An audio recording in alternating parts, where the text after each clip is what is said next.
Charge Maduro for treason. Charge him in treason. Don't charge your own citizens to treason and terrorism and all these sort of things. Charge Maduro for treason. Look at what they did in Essequibo and all these things. How the heck you could be in another country,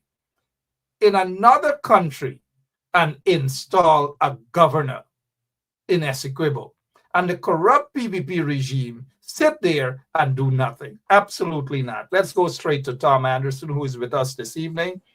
Tom, good night. Happy Independence anniversary to you, Tom. I know. Happy Independence Day, everyone in Guyana, everyone around the world that is Guyanese. Happy Independence Day, you guys. It took you long enough, but you finally did it. And, today is is this the 56th anniversary today? Well, no, this is the 59th anniversary, right? It's the 59th, Tom. For some reason, Tom, I am of the view that somebody for you must have been in Guyana, man. Somebody. You're so fixated on Guyana. Maybe. Here's the thing. Here's what's interesting. My dad, when he was a very small toddler, was put up for adoption, and he does not know. I don't know my grandparents. I don't know any of my family on my father's side. So it could be possible. Or Haiti. Maybe you're related to the Pope. You never know. You never know. Tom know. Anderson is with us. Tom Anderson is with us. I suspect Tom is getting a slight a delay at his end.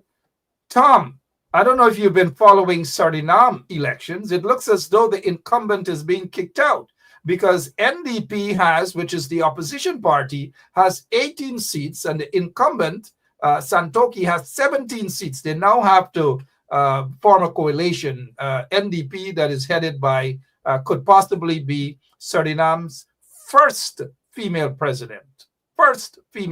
Jennifer Simon could possibly be the first female president of Suriname. What is your take if you've been watching that politics? I haven't been watching it. I've been watching a little bit in the region and what's been going on, because there are some spaceport issues and whatnot going on in the area. So there is a lot of world interest in Suriname. So I've been looking from that perspective. So yeah, no, this is good news in my opinion, because look, in the entire region, I think the entire region needs a shakeup, needs a turnover. There is a lot of incumbency that needs to go away for new leadership to come in to lead the entire region to a more prosperous, better future. And quality people. Jennifer Simon is quality individual, respected throughout Suriname for the most part. And those are the quality leadership throughout not only the Caribbean, but maybe in Guyana and other parts of the world. Let's move to Suriname. Not Suriname. We move away from Suriname, and congratulations to the NDP. I know the last time around they had a couple of Minister of National Security and all these things. You're going to hear some Benchop's name mentioned there in Suriname. I'm smiling. Hey, you never know. But let's go to Venezuela, Tom Anderson. Maduro, they held an elections, a fake election, so to speak. But Maduro was actually serious. What is your take on that stunt by Maduro and Essequibo? Well, of course, he's serious because he's looking around the world and he's noticing that people are getting away with raiding their neighbors, with going by force and taking land. He's seeing that, oh, it works. And then he's hearing President Trump every day, almost every other day, saying that he's going to make Canada the 51st state.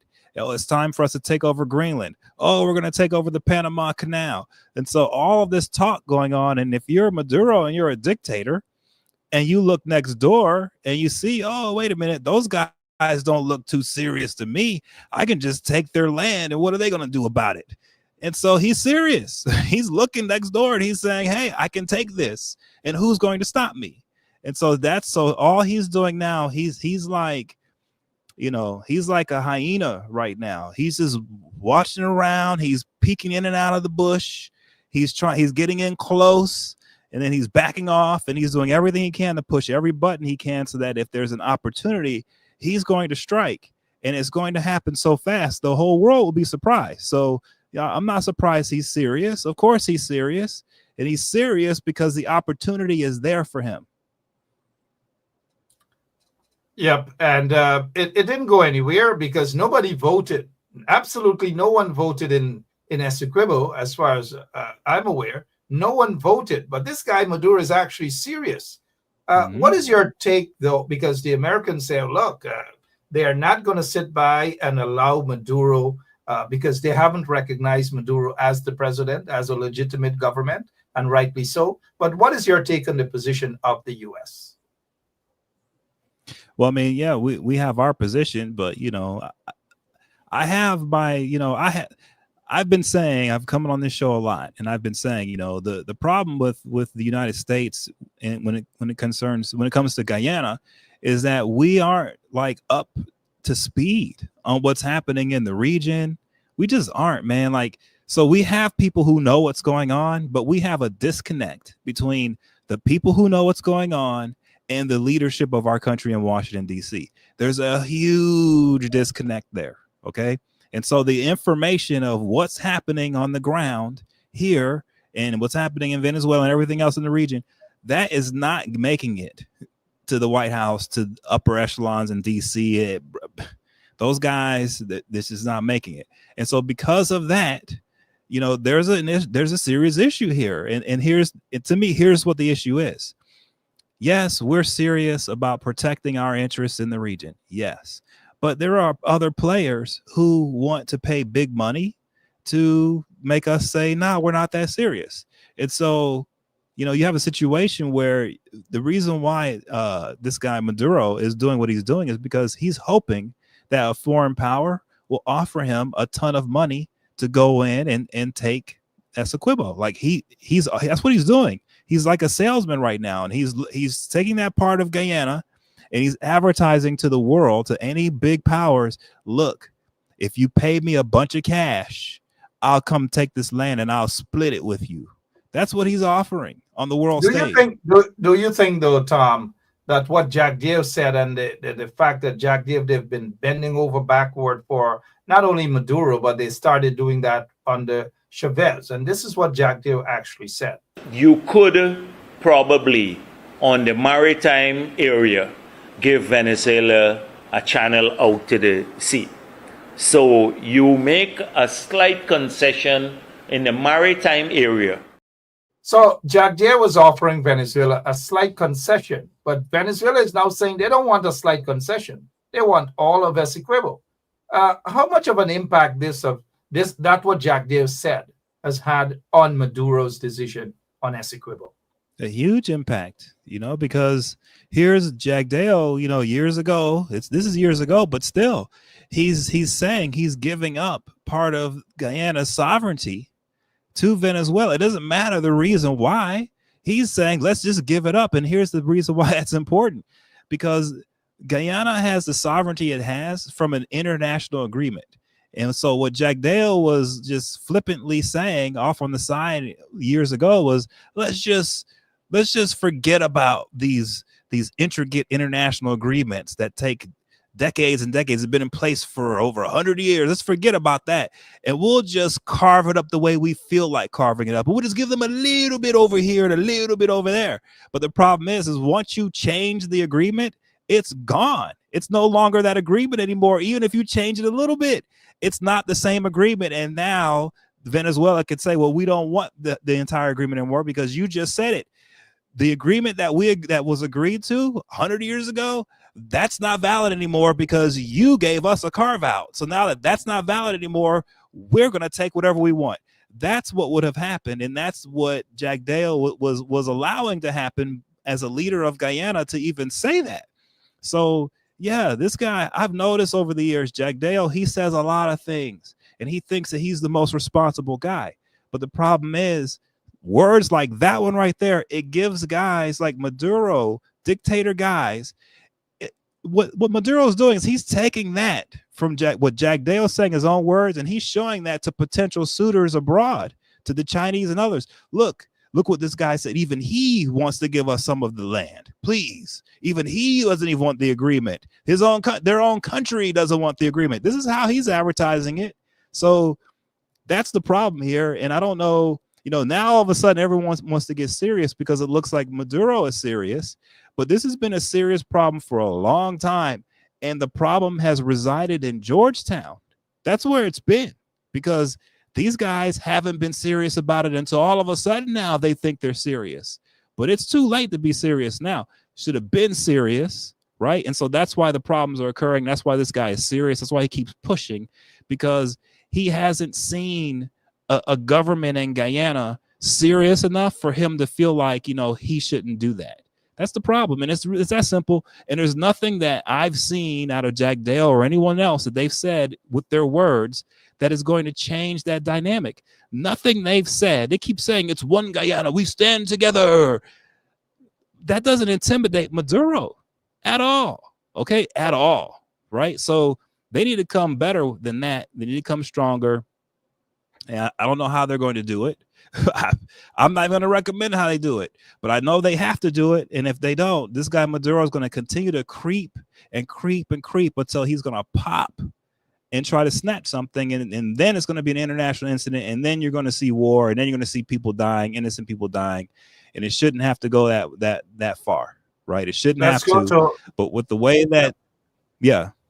Thank you, Tom. Let's go to the U.S. State Department. Marco Rubio issued a statement on behalf of the 59th independence anniversary of Guyana. He says, on behalf, and Marco Rubio that is, on behalf of the government of the United States, I extend warm congratulations to the people of the Cooperative Republic of Guyana on the 59th Independence Day.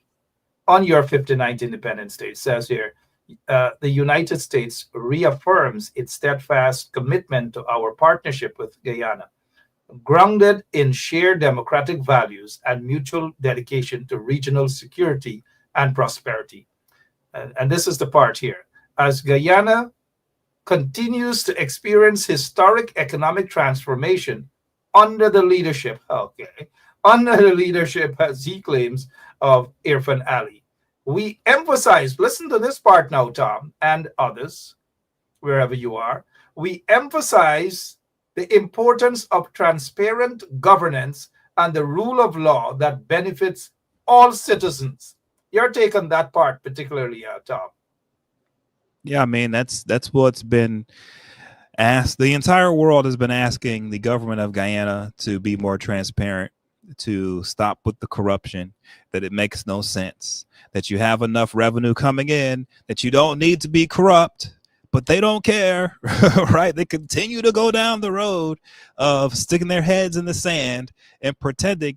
If you ask President Ali, or if you ask Vice President Jack Dale, if you ask them, is there a corruption problem in Guyana? They will tell you absolutely not. They will tell you there's absolutely zero corruption. They will tell you there's none. None at all is what they will say, right? And that's just how, and by the way, even though that's a lie, they believe it inside. They convince themselves of this. So they're deluded totally in their minds that they don't have a corruption problem. And so for them, they don't need to be more transparent. They're perfectly transparent already. Everything is perfect with everything they do. And they believe this. That's the part. It's one thing to lie. It's another thing to believe the lies. They believe it. And they believe it wholeheartedly, 100%. So, yes, Marco Rubio, Secretary of State Marco Rubio is laying out what everybody's been asking them to do now for a long time. They're not going to listen. And they're not going to listen because they are convinced that they are one of the best governments in the world with no corruption and no issues whatsoever. That's from their perspective, man. And it's a sad thing because that is so far from the truth. Sad thing indeed. Good night to all of you, wherever you are. Those of you who have already shared the link, thank you so much for doing so. As we spin back to Guyana, elections have been announced. The date of elections was actually announced for September 1st, 2025. 90 days from now or somewhere thereabouts. 90 days from now, elections. Expect lots and lots of cash grants. Expect a lot of persecutions. Expect a lot of allegations, all manner of things.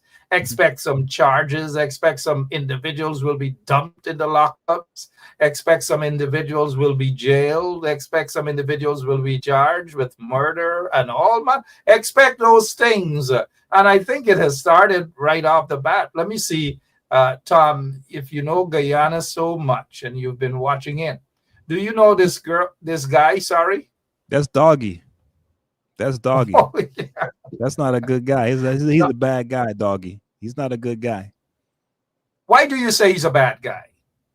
This guy, look, when I was a kid in Miami, as kids, we would set up street fights as children. Okay. This man, as a grown adult, is setting up street fights with grown adults and people almost getting killed. I mean, this is ridiculous. I was watching it and I was just shocked that a grown man was behaving like a child like that. It was amazing. And people cheering it on too.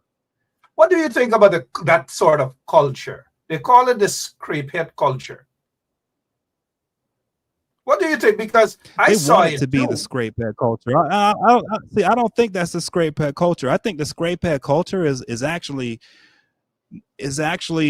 you know, when you really get down to it, is the culture that is there to deal with the true corruption of the PPP if they try to do really bad things in places like Linden. I think the scrapehead culture is actually the muscle threat to not be too corrupt in certain communities. Okay, in my opinion. And then these guys are taking that, like Doggy, he's taking that and he's turning it into his version, which is some kind of schoolyard immature thing. And he's putting it everywhere, and people are enjoying it. But that's what children do, man. That's what kids do. I don't understand. So when you saw that that little antics there at the. By the way, he has been arrested. Sorry, he's currently in the lockups. I haven't seen anything that he has been released. I don't know what they're going to charge him with. But I wouldn't put it past the corrupt PPP regime to charge him with inciting acts of terrorism or something of that sort. But they were at the square of the revolution, totally uncalled for, indeed. People could have gotten killed. There were shots fired. I think there's three other persons are locked up. But this is not where Guyana ought to be. And Tom, when you looked at that video, again, you looking into Guyana for over 15, going on probably 18 years or whatever, is this healthy? Is this new culture healthy for Guyana? I mean, of course not. You know, it's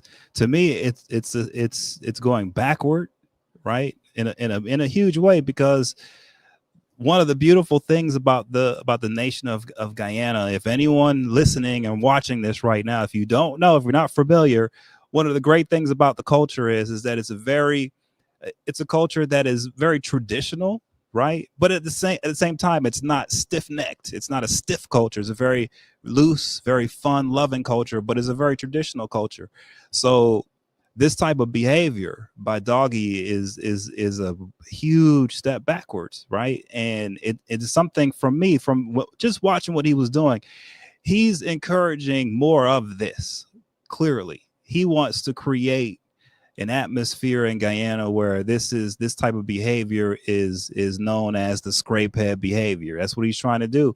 And I'm sorry, but for such a small nation, this guy doing that brings international attention in a way that I don't even think he realizes, right? It brings it in a way that you guys just don't need, because it doesn't reflect your nation accurately. And so, yeah, man, I just saw it. I just thought, you know, it just shocked me, because I remember as a kid, we did this and it was stupid. But man, to be an adult and doing that, man, it was a sad affair watching that yesterday. All right, Doggy is in the lockup still. Fata is in the lockup. Another um, young lady, social media personality. She's currently in the lockups. I don't know, honestly. I don't know why they arrested Fata. I just don't know. And so It's I've like she seen was a trying lot to of, make peace. yeah, I don't think I've she did seen, anything wrong. Yeah. she is a character indeed, but I don't, I haven't seen anything that she actually did wrong. She's always this excitement. She wasn't inciting anybody. And so it's absolutely wrong to arrest her. And so we take this time out to say free those individuals, including the two persons who, it was a heated something, a personal vibe between two women. I think it should have been trashed out differently. Now that it has reached to this stage, I hope that they can come to some agreement and not allow charges to be instituted against them, to say, hey, let bygones be bygones. Tom, as you know, Venezuela, oops, I don't know, sorry about that. That's your friend Jack Dale running for governor. Somebody says that, but that's another story. One Guyana. Take a look at this Guyana map, the map of Guyana, cut in half. And this quote unquote business guy, Jack Dale, Randy Jack Dale, who was a few years ago, he was charged with murder. He won that charge. He beat that rap. Uh, he beat that murder charge. And so now, according to what the police, what they're saying, that this guy was saying that Essequibo belongs to those rascal Maduro and Venezuela. And this is what he had on his business. And he was typing on social media all manner of things. So he was picked up and he was charged. And the charge, inciting persons to commit treason. Inciting persons to commit treason. And he was placed on $350,000 bail. Meanwhile, almost 100 persons, most of whom didn't do anything, have been charged with terrorism, and they're currently languishing in prison. Your take on this whole scenario and the hypocrisy by this regime and the police force? Yeah, I've been noticing that they've been doing this a lot. These trumped up charges. Like, if you look at what they're charging people with, you would think that the nation of Guyana is burning down by terrorist attacks, because it's like every other day there's somebody inciting a terrorist attack. But when you look at what the people actually did, they were just out and about. I mean, half of the time they were either saying something that these guys don't like, but they weren't out there inciting terrorism. Nah, man, that's not what was going on.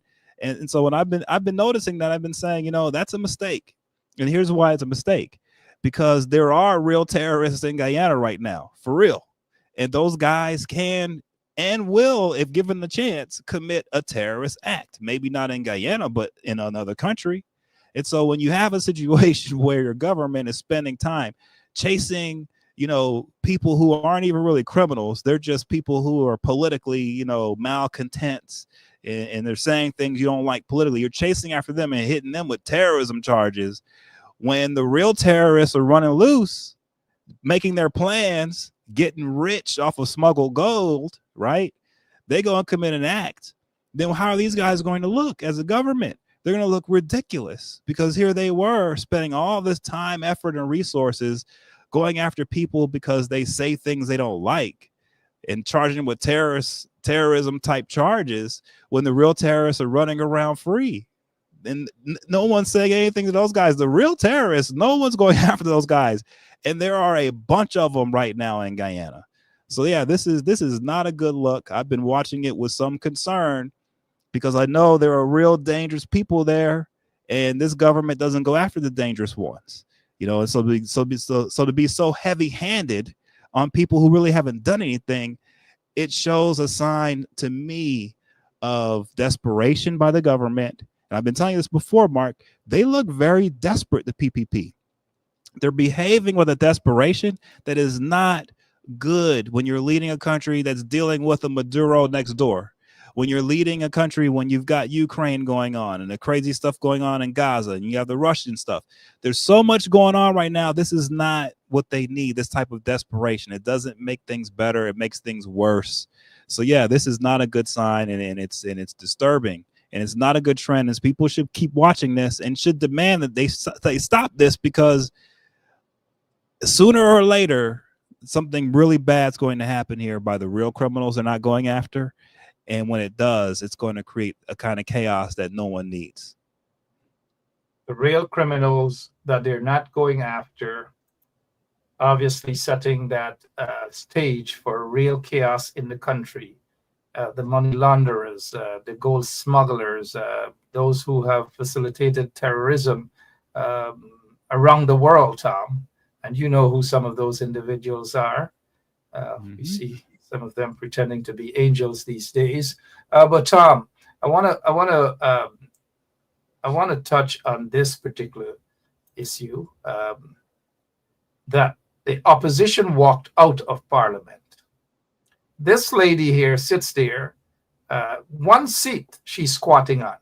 She's refused to give up that seat to hand it over to the other party that should be sitting there. The PPP forced her to remain there. She's there illegally, but yet she is chastising the opposition for walking out of Parliament instead of embracing this corrupt PPP regime as it relates to the Essequibo and Venezuela situation.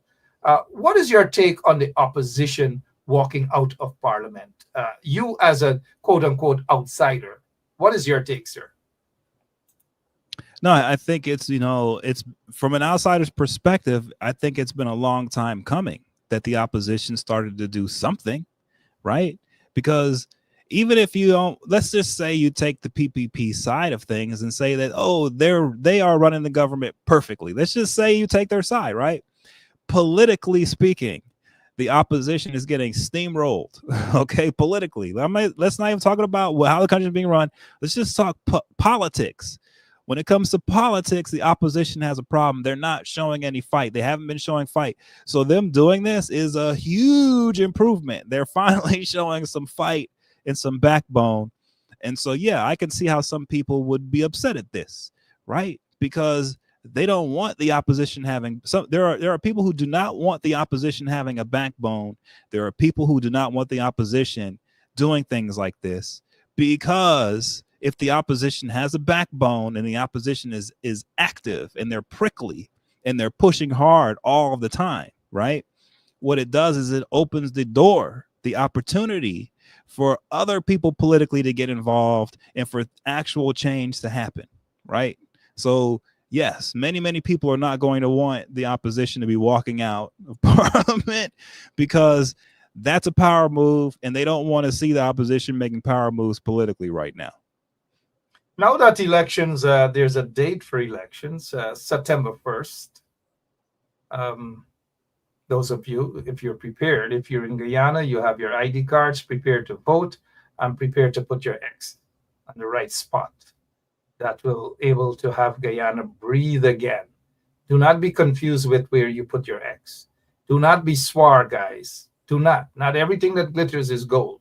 Now, are you of the view, Tom, that the opposition is ready for elections? No, but I don't think anyone's ready for elections in Guyana, man. I don't think the PPP is ready. I think this is going to come down to the last second. One second, Tom. The PPP seem to think that they're ready. That's why they call the elections. They think they have GCOM under control. They think they have the purse string, so they could go out and buy votes and swar people also. But go ahead with your point, please, sir. Yeah, they're very delusional, man. But they're not ready. They're not ready. And the reason why they're not ready, and the reason why the proof of it is all these arrests for inciting terrorism and stuff, man. That's because they're not ready for election, man. They're trying to make it seem like they are. They're not ready. And so this is just sort of from an outsider's perspective, Mark.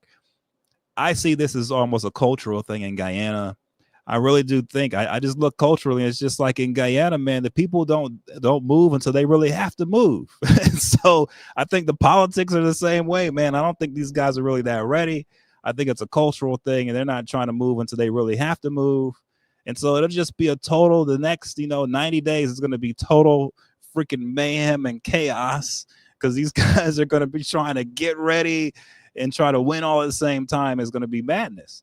So, so yeah, man, I don't think anybody's ready. I think this is going to be crazy madness, right? And I just think the people of Guyana need to just buckle down, and be smart and be organized and just be, very, how can I put it? Be very purposeful over the next 90 days in what you read and what you take in and what you conversate about. Be very purposeful about how you consider your vote and how do you want to make your vote, right? And I think that goes for everybody, whether you're somebody who supports the PPP or the opposition, doesn't matter. I think everybody should start getting serious for the next 90 days and getting real protective of their minds as to what they're letting in, and just stick to what you know is important for you as a voter, and get informed. And if you feel like it, hey, get word out there and try to get other people that are just like you to vote too. And hopefully, cross your fingers. There's a good election happens, and it's an election that the people can believe in. And, the way I see it is if it's a good election and the people believe in it, I'm for whoever wins that election. Well said, Tom Anderson, 45. People want good people to win the elections. People don't want corrupt people. People don't want people with questionable characters and all these sort of things. That's not a good thing for Guyana, guys. It's just not a good thing at all. But let us say the opposition folks, the AFC and the PNC, but PNC is the main opposition party. What advice you have for those two serious, mainly the PNC and the AFC, but what advice do you have for those two serious political parties in the opposition right now as they prepare for elections? Well, I think they have a messaging issue, in my opinion, that I've noticed. And I think they need to correct that, and here's the issue. And I think both parties suffer from the same thing. I don't care if the PPP hear this or not. They're going to stick to what they've always done. And here's what the issue is, the messaging issue.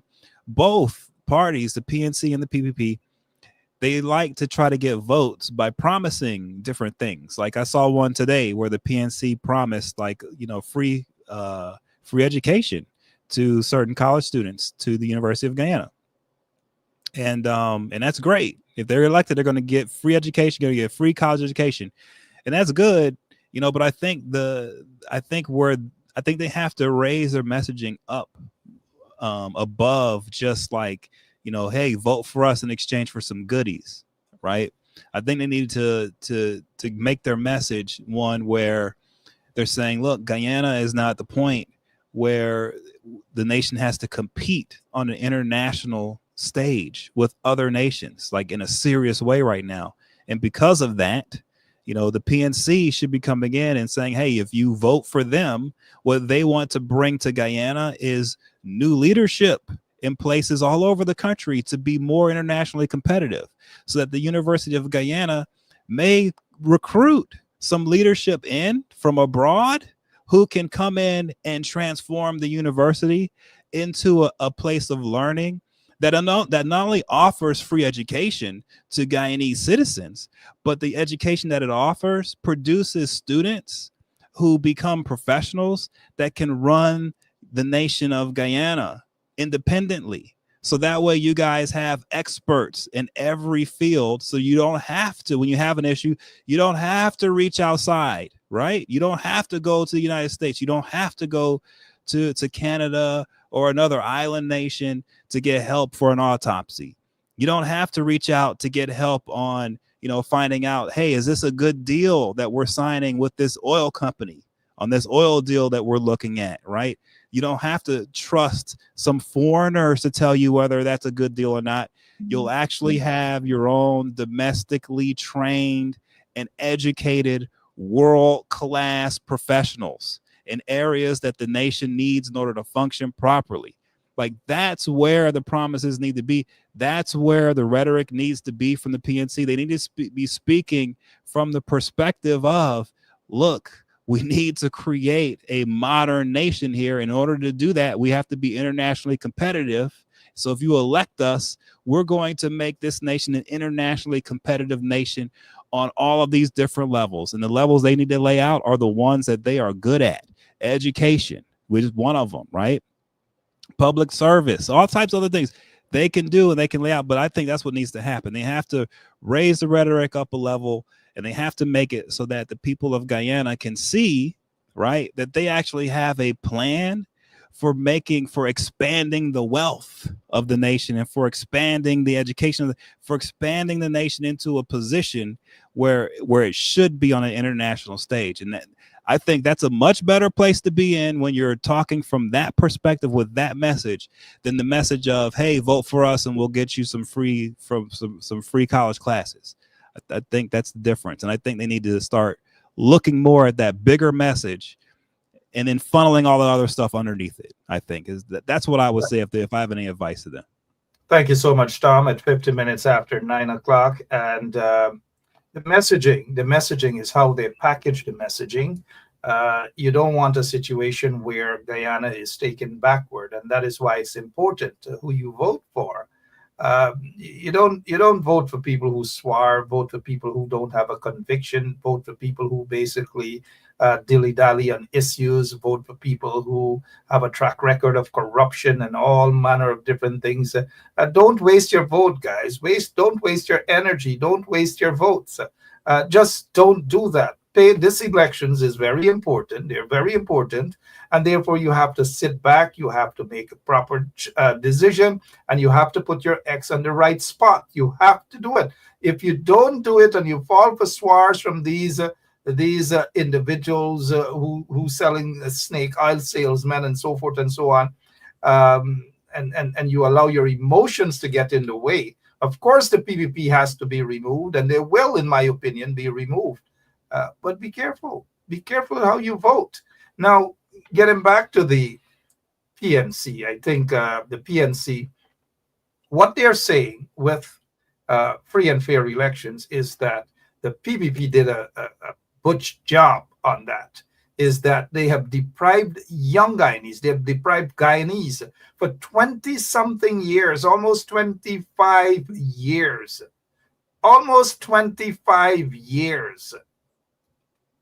of not having a free education at the university level.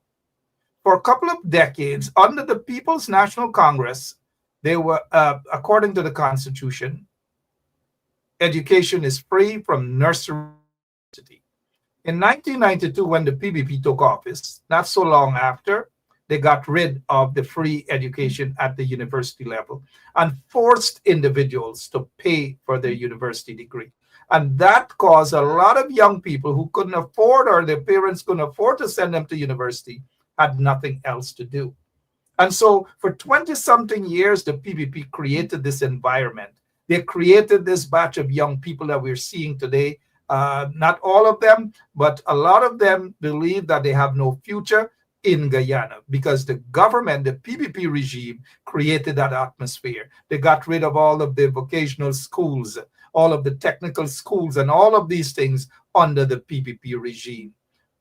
Fortunately, we saw some good things happen under the coalition government, that all of these young people were being treated again as human beings. And so the free education coming from the government, the opposition side, mainly the PNC, is as a result of what the PPP did to destroy Guyana. But I agree with you. They need to up their PR. They need to do far more. 90 days is a heck of a lot, and a lot can be done if they do the right thing and have the right people around. Now, quickly, Tom, before I hand the mic back to you. Yeah. You did say that once they attract good people at the university level, they can create, they can produce good, have a good outcome in terms of graduates and so forth and so on. Not so long ago, Guyanese were being hired all across the world, and still they're being hired as professors at Harvard, at Oxford, at top universities, top companies. People were looking. Guyana was once the education, the intellectual basket of the Caribbean, and other Caribbean countries as well, islands as well. And so what we are seeing now is a watered down Guyana, compliments of a corrupt system. And that is why we've got to ensure the opposition They have got to ensure that they're strong enough, that they're unified to take control back of that country. It cannot go in back into the PPP's hands, neither can it go into anybody that has similar traits of the PPP. Not in their Absolutely. hands. Tom, No, go ahead, sir. Go ahead. Yeah, totally. I agree with what you're saying, Mark. And look, here to me, so here's the issue, right? And this is how if I were advising the PNC on this one issue with education, for example, the way I would tell them is look, I know you guys have a political platform, and a platform is for every party, they have a document that states, all of their objectives, what they are officially for, their stance on all of the major issues the nation is facing on that platform. So I would say on your platform, you have on there, yes, free education, free college education. That's on your platform. But what I would say is when you're communicating, though, you don't have to see your platform as one thing. What you're communicating when you're running for elections is something different. So here's the deal. When you're out there on the ground and you're trying to get people to vote and you're knocking on doors and you're handing out flyers, that type of a thing, and people are saying, well, I don't know if I like the PNC. They're not really that good. People can say when they're out in the street, well, look, just so you know, aren't you in college? Yeah, I'm in college. Do you pay for it? Yeah. Well, if the PNC get in, then it's free now. Like they can say that on the ground. But the leadership, when they're speaking, they need to be speaking from a different place. They need to be speaking from the place of, hey, to the nation, look, of course, yeah, we do the free education in college. That's fine. But what we're trying to do is we're trying to stop the watered down version of Guyana that Mark Benshop talks about on his radio program. What we're trying to do is take us back to the place where we are a leader in education in the world, not just in the region, in the world, right? That's where we are, the PNC. That's what we are shooting for. That's how I would advise them. Why?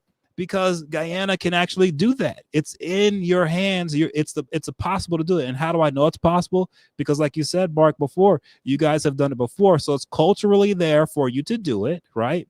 And you have the resources to do it. All it takes now is the leadership to be focused on it and to bring in the right people to accomplish it. Okay.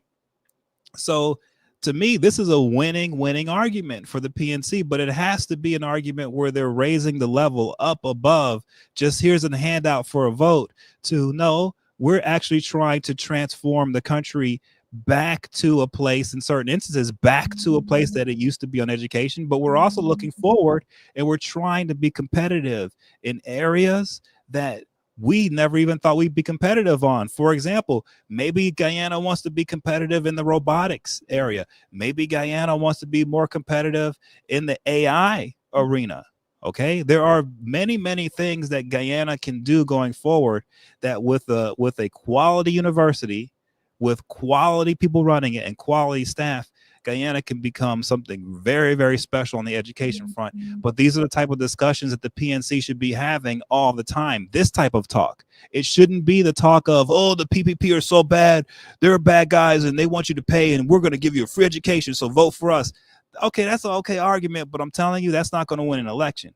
What's going to win the election is saying, hey, we're going to put Guyana to where it should be on things like education, and this is how we're going to do it, and this is why we're going to do it, and this is, and when it's done, here's how it's going to affect the nation, and here's what it's going to bring to the table for us. It's not just that we'll have a good education system, but what it's going to bring for us is an independence that money can't buy.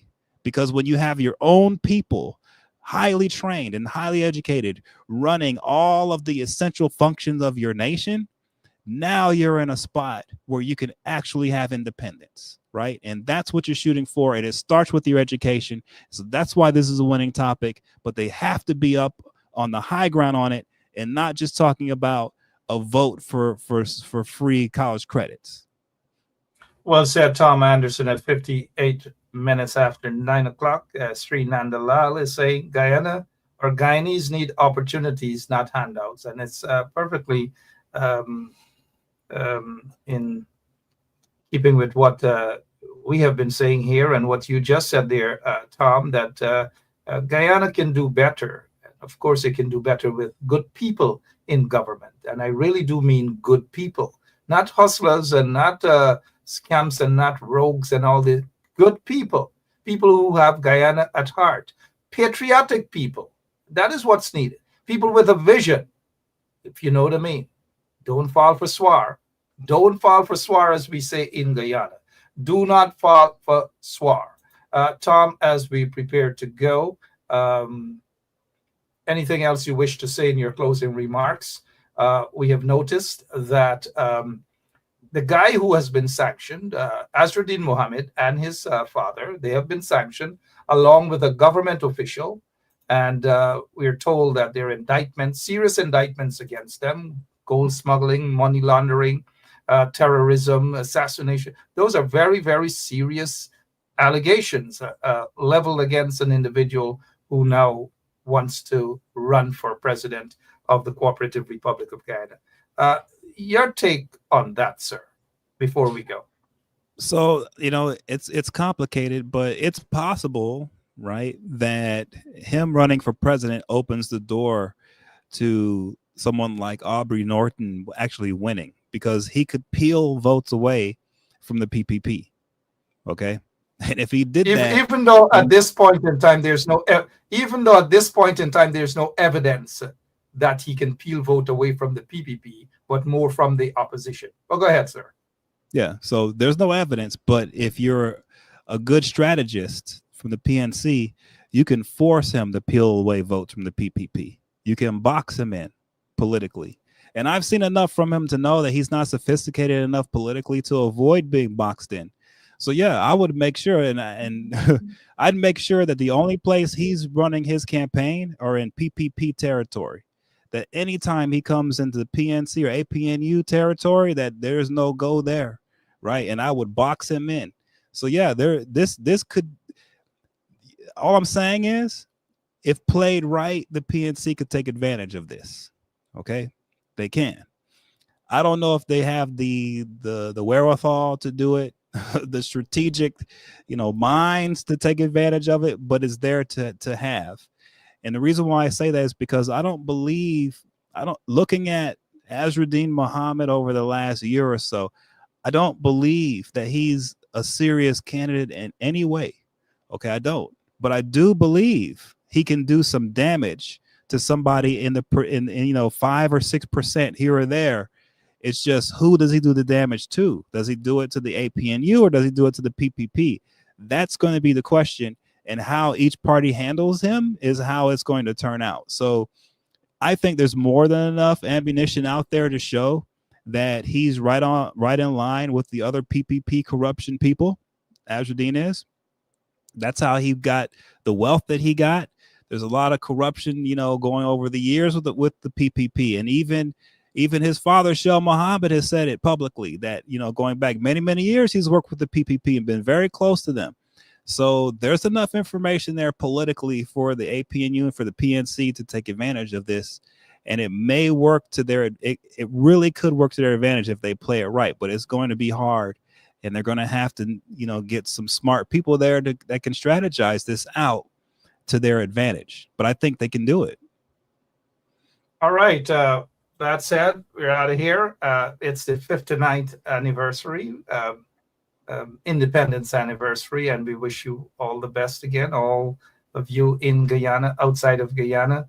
Guyana must be able to breathe again, and you need good people in government to run the country, people with vision, real vision, people who are patriotic, people who are have a vision, people who are sincere about healing the country. Do not fall for swar. Tom, thank you so much for your time, though. God bless you. Have a good night, guys. And to all of our listeners, indeed, have a wonderful rest of the evening. Do not fall for swar. Guyana deserves better. We'll be talking a lot about that in the next 90 days. We'll be talking a lot of that. Lots and lots about that. Read between the lines, guys. Do not fall for swar. Do not fall for swar. I'm out of here. God bless you. Yeah, my name is Jacinti Caldata from City, Vietnam. And since 1965, I become a voter. And I always place my X next to the cop. And what they are doing today, I can't take it. So I have no more vote to give to PPP anymore. I'm not going to vote anymore no more. If they have to lose by one vote, they're losing it by data. I have none. Persons can do so peacefully, and they can, but blocking the road for hours is something that affects Mr. all the Ali, citizens. I saw you blocking road. Yes, Mr. Ali. I'm just telling you. Mr. Ali, there are videos with you protesting, you being a scrape and a tug. Mr. Ali, this is not, listen, sometimes we gotta put our position aside. No, this is not position. No, we gotta put our position aside and place ourselves into people's shoes. You gotta understand, even those persons who were traveling, yes, they were inconvenienced, but they understood the reason. They understood the reason. We understand the inconvenience.